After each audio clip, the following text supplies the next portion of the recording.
네, 오늘 하나님께서 우리에게 주시는 말씀은 창세기 39장 말씀입니다. 구약성경 60쪽 창세기 39장 1절부터 10절까지 오늘 우리에게 주시는 하나님의 말씀으로 받겠습니다. 창세기 39장 1절부터 10절까지 한 절씩 저와 여러분이 교독하겠습니다. 요셉이 이끌려 애굽에 내려가매 바로의 신하 친위대장 애굽 사람 보디발이 그를 거리로 데려간 이스마엘 사람의 손에서 요셉을 사니라. 여호와께서 요셉과 함께 하심으로 그가 형통한 자가 되어 그의 주인 애굽 사람의 집에 있으니 그의 주인이 여호와께서 그와 함께 하심을 보며 또 여호와께서 그의 범사에 형통하게 하심을 보았더라. 요셉이 그의 주인에게 은혜를 입어 섬기며 그가 요셉을 가정 총무로 삼고 자기의 소유를 다 그의 손에 위탁하니 그가 요셉에게 자기의 집과 그의 모든 소유물을 주관하게 한 때부터 여호와께서 요셉을 위하여 그 애굽 사람의 집에 복을 내리심으로 여호와의 복이 그의 집과 밭에 있는 모든 소유에 미친지라. 주인이 그 소유를 다 요셉의 손에 위탁하고 자기가 먹는 음식 외에는 간섭하지 아니하였더라. 아름다웠더라. 그 후에 그의 주인의 아내가 요셉에게 눈짓하다가 동침하기를 청하니 요셉이 거절한 자기 주인의 아내에게 내 주인이 집안의 모든 소유를 간섭하지 아니하고 다 내 손에 위탁하였으니 이 집에는 나보다 큰 이가 없으며 주인이 아무것도 내게 금하지 아니하였어도 금한 것은 당신뿐이니 당신은 그의 아내임이라. 그런즉 내가 어찌 이 큰 악을 행하여 하나님께 죄를 지으리까. 여인이 날마다 요셉에게 청하였으나 요셉이 듣지 아니하여 동침하지 아니할 뿐더러 함께 있지도 아니하니라. 아멘. 할렐루야. 하나님께서 오늘도 새벽을 깨워 하나님 앞에 나와서 하나님과 동행하려고 하시는 여러분 복 주시고 은혜 주시고 삶을 형통케 하여 주시기를 예수님의 이름으로 축복합니다. 아멘. 오늘 본문에 우리를 향한 교훈의 말씀 세 가지를 붙잡고 기도하겠습니다. 첫 번째, 하나님 안에서 하나님과 동행하는 인생 얼마나 위대한 삶을 사는지 볼 수 있어야 합니다. 하나님 안에서 하나님과 동행하는 인생 얼마나 위대한 삶을 살게 되는지 볼 수 있어야 합니다. 여러분, 한 사람이 그저 그런 인생에서 성공하는 것도 정말 세상은 뉴스거리로 삼습니다. 그런데 그저 그런 평범한 삶이 아니라 정말로 심각한 인생의 고통과 고난 속에 빠진 그 비천한 사람이 위대한 삶을 살면 이건 뭐 뉴스거리 정도가 아니라 그냥 대단한 거죠. 개천에서 용나던 그런 시절이 있었는데 요즘은 그게 어렵다 이래서 젊은이들이 굉장히 어려워하는데 오늘 요셉을 보면서 희망을 좀 가졌으면 좋겠어요. 여러분, 이 39장은 저에게도 굉장히 어려울 때 용기를 줬던, 그리고 삶의 정말 모티브로 삼을 만한, 삶의 원리로 삼을 만한 그런 아주 좋은 이야기들이 있습니다. 우리가 쭉 살펴봤다시피 38장은 요셉의 형 유다의 잘못된 만남과 잘못된 스토리가 있었다면 오늘부터 다시 요셉 이야기인데 여러분 요셉이 형들에 의해서 이집트로 팔려갔죠. 그 시기가 대략 역사가들은 BC 1898년쯤으로 봅니다. BC 그 약 BC 2000년 전이니까 지금으로 치면 4000년 전이죠. 4000년 전에 불과 17살입니다. 17살. 17살. 여기 17살 밑으로는 아무도 없네요. 그러니까 우리보다 훨씬 상상도 못할 어린 나이에 팔려갔다 이 말입니다. 그런데 이집트 총리로 오를 때 나이가 30살. 여기 30살도 안 되는 청년들이 좀 있죠. 그러니까 약 한 13년 정도를 불과 17살짜리가 아무도 없는 곳에 팔려가서 노예 생활을 한 겁니다. 저는 서울에 3년을 살았는데 3년을 마치 30년 같이 산 것 같아요. 그 방을 14번 옮기고 서울에 아무도 없는 곳에서 사는 것은 굉장히 힘든 인고의 세월이었습니다. 요셉이 그랬을 겁니다. 요셉이 13년을 노예 생활로 지금으로부터 4000년 전이니까 갖추어진 것이 있었겠습니까? 그런데 여러분 어떻게 생활했다고 오늘 성경 본문이 이야기를 합니까? 세상 물정 모르는 17살 어린 소년, 자신의 삶에 갑자기 닥친 기막힌 시련과 고통, 여러분 충분히 좌절하고 포기하고 영영 나는 인생이 침몰했네.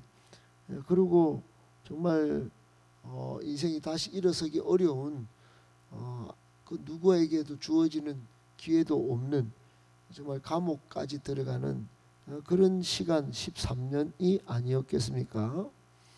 그런데 오늘 성경은 시작부터 그런 포기하고 좌절하고 그리고 침몰한 인생을 보여주는 것이 아닙니다. 그는 혼자가 아니었던 것이죠. 혼자가 결코 아니었어요. 2절에 보면 여호와께서 요셉과 함께 하셨다.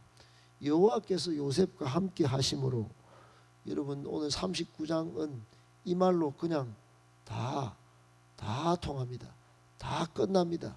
다 이게 최고입니다. 여러분 이 여호와께서 함께 하셨다. 매우 중요한 한 인생의 키워드입니다.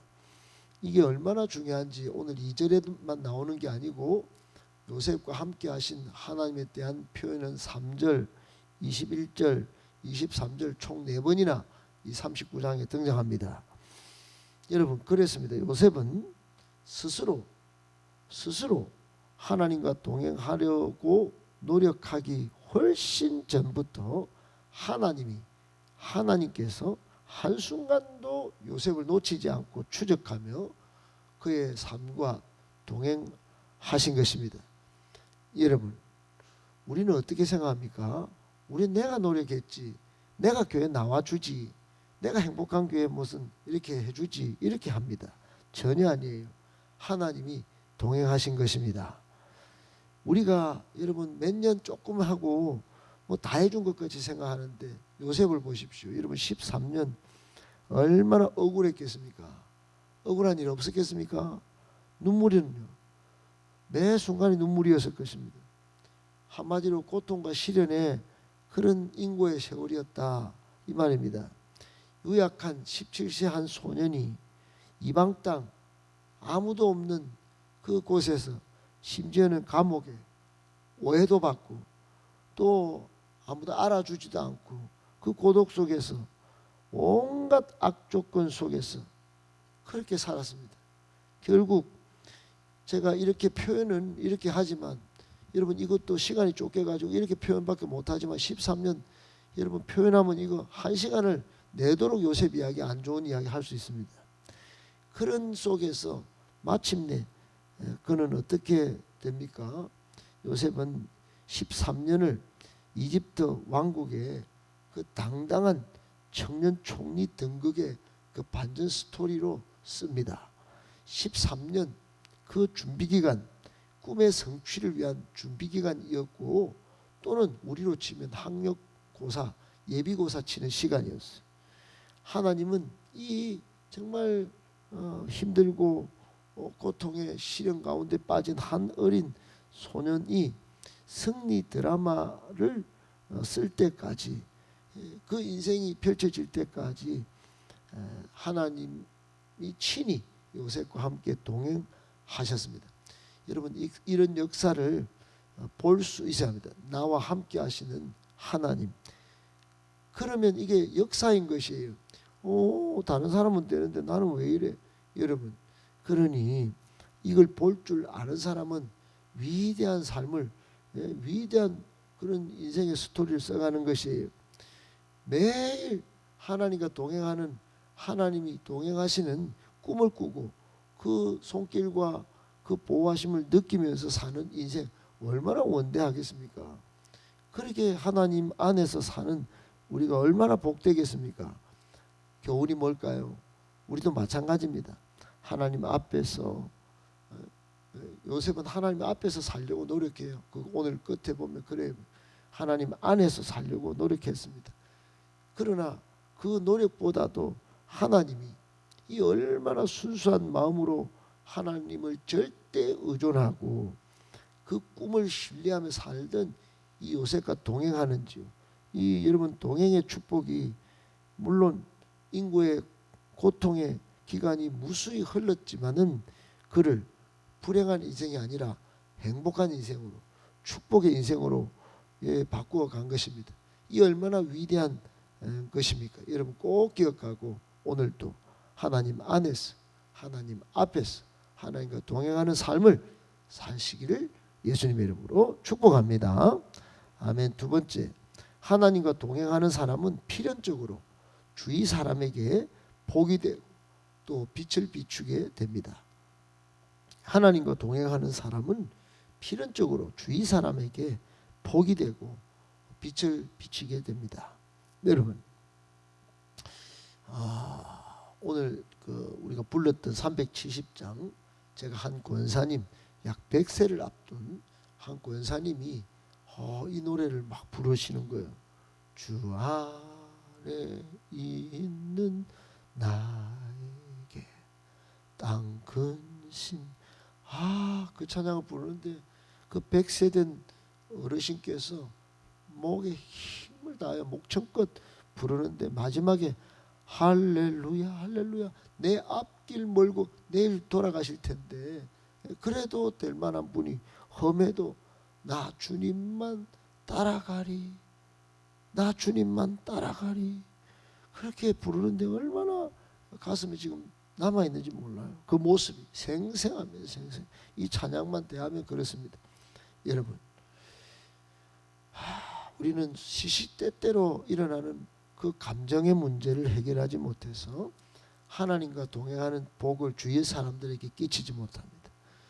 내 인생 멀고 험하고 참 근심이 가득하지만 정말 주님과 동행하면서 내 옆 사람한테 빛이 되고 옆 사람한테 복을 끼치는 그런 삶을 살지 못하고 빠락 화내고 빠락 함부로 말하고 이런 갈등을 일으키고 고통을 주고 평안은 어디 있습니까? 내 인생에 평안은 없는 것처럼 얼굴 그리고 그렇게 살아갑니다. 여러분, 인간의 눈으로 보면 요셉이 그래야 되지 않습니까? 당장 현실 날마다 불안하고 얼마나 불확실합니까? 어디 언제나 스펙이 있습니까? 아무것도 없어요. 아무것도 없습니다. 여러분, 오늘 우리 믿음의 부모된 우리는 이런 요셉을 볼 줄 알아야 합니다. 아무것도 없는 요셉, 하나님만 동행하니까 이게 다 풀리는 걸 이게 자녀들한테 가르쳐야 되는데 얼마나 아이를 덜덜 볶는지 몰라요. 자기가 못한 거 아이한테 막 성공시켜서 얻으려고 얼마나 아이들을 덜덜 볶는지 몰라요. 이 요셉은 연속적인 인고의 세월을 보냅니다. 그러나 하나님이 동행하시니 어떻습니까? 오히려 주변 사람들이 인정합니다. 여러분, 주변 사람들 도대체 눕니까? 보디발, 그리고 감옥의 그 간수장 등등이 이 요셉 이 하나님이 동행하는 걸 보는 겁니다. 오늘 봤다 이 말도 여러분 3절에 2번이나 등장합니다. 본 거예요. 본 거예요. 체득한 거예요. 체험한 거예요. 하나님이 동행하시니 영육이 강건하고 주변 사람들이 이 사람 하나님 동행하네. 그리고 요셉이 하는 일마다 복이 있고 요셉이 주변 사람들 관계하는 사람들에게 복을 흘러가게 하는 복의 유통자, 복의 전달자 그런 삶을 사는 것을 본 거예요. 여러분 이런 사실을 사람들이 확인하면서 와 요셉하고 함께 있으면 복되겠다 복되겠다 이렇게 되는 겁니다. 여러분 우리의 자녀도 우리도 이 사람 함께하면 복되겠네 이런 마음을 이런 사실을 확인하도록 해줘야 되지 않겠습니까? 결국 여러분 비천했던 이 요셉은 정말 복의 전달자로 복의 유통자로 살아서 주위에 정말 얼마나 좋은 영향을 끼친지 모릅니다. 교훈이 뭘까요? 여러분 하나님과 동행하시기를 바랍니다. 반드시 주위 사람에게 빛이 되고 복이 될 것입니다. 그러면 반대로 하나님과 동행하지 않을 때는 어떻게 될까요? 갈등을 유발하고 불화를 생성하고 그렇게 될 것입니다. 절망 속에서도 소망을 품고 하나님을 바라보고 동행하는 인생. 여러분 억지로라도 동행해야 되지 않겠습니까? 주변 사람에게 복을 주려면 억지로라도 하나님을 신뢰하고 복을 끼치면 얼마나 여러분 우리 인생이 해피 인생 되고 또 승리하는 인생이 되겠습니까? 꼭 기억하시고 억지로라도 하나님과 동행하실 수 있는 그래서 주변 사람들에게 복도 끼치고 빛도 비치게 만드는 저와 여러분들 다 되시기를 예수님의 이름으로 축복합니다. 아멘. 마지막 세 번째 유혹과 모함 속에서 오히려 신앙을 연단하는 사람이 되어야 합니다. 유혹과 모함 속에서 오히려 신앙을 연단하는 사람이 되어야 합니다. 여러분 신앙의 묘미는 신앙생활하는 맛은 진짜 맛은 뭘까요? 뭐 복 받고 다 좋습니다. 다 좋아요. 신앙의 참맛은 그냥 내가 잘 돼서 그런 게 아닙니다. 힘들고 어려운데 또 심지어 유혹도 받고 엄청난 모함을 받는데 딱 이 사람 신앙 인격이 막 엄청 좋아지는 겁니다.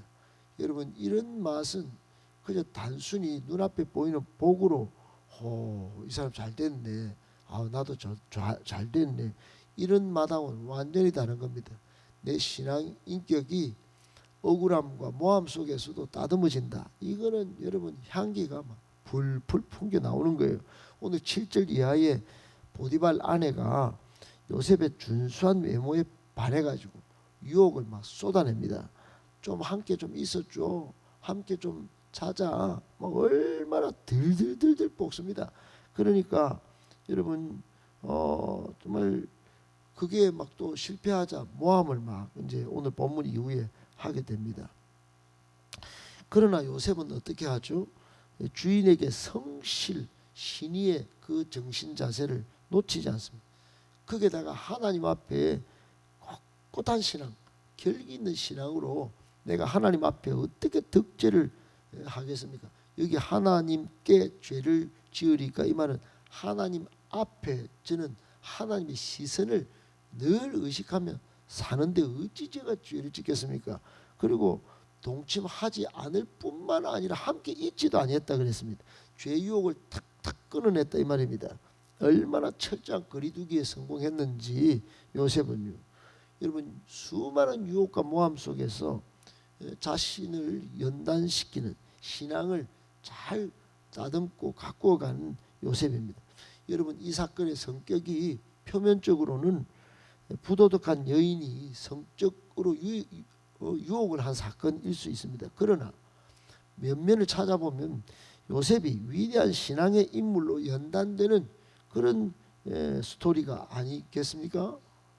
그냥 단순한 유혹으로만 볼까요? 그렇지 않습니다. 이게 신앙을 아주 단단하게 만드는 과정으로 쓰고 있는 요셉의 모습을 또렷하게 선명하게 보여주는 것이에요. 여러분 교훈이 뭡니까? 사탄은 끊임없이 오늘도 우리를 유혹합니다. 참 얼마나 유혹하는지 몰라요. 또 치명적으로 잘 될 때 유혹합니다. 잘 될 때 우리는 여러분 이런 유혹과 모함에 맞서서 말씀의 능력, 성령의 능력을 무장하여 높은 신앙 인격을 갖추어 가기를 바랍니다. 윤리 도덕적 기준도 높여서 그렇게 하면 하나님이 쓰실 만한 또 하나님이 위대하게 역사의 무대에 세우시는 그런 사람이 되는 것입니다. 여러분 이 맛은 대단히 중요합니다. 이 맛은 기가 막힐 겁니다. 최근에 전도하면서 우리 젊은이들이 바뀌어가는 모습들을 보면 이런 건 대단한 겁니다. 젊은이들이 뭐 복을 크게 받습니까? 그렇지 않습니다. 한 사람 한 사람의 부모님의 인정을 받고 주변 사람의 인정을 받고 살아가는 모습들 보면 이게 대단한 겁니다. 이게 2년 만에 양육을 통하여 이루어진 결과로 볼 때 너무너무 신앙의 묘미를 느끼게 됩니다. 꼭 기억하시고 여러분 유혹과 모함 속에서 오히려 신앙을 잘 연단해가는 신앙의 묘미를 같이 보고 누리고 또 살아가는 저와 여러분들 다 되시기를 예수님의 이름으로 축복합니다.